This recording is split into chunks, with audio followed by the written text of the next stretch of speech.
ধৈর্য করে শুনি। ভাইরা আমার আজকের এই মুহূর্তে একটা সূরার কথা মনে হলো, সূরাতুন নাসর।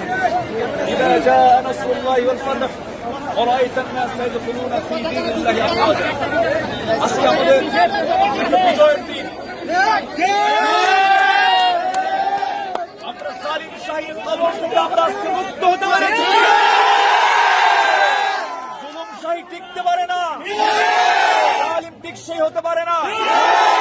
ফেরাউন তার সাক্ষী, হামান তার সাক্ষী, যুগে যুগে নব্য ফেরাউনরা তার সাক্ষী। আমরা সেই জুলুম শাহীর অবসান ঘটাতে পেরেছি। আমরা শুকর আদায় করছি আল্লাহ তাআলার।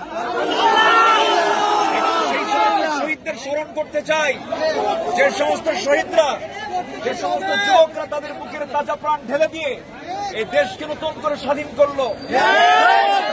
আমরা রুহের মাগফিরাত কামনা করি।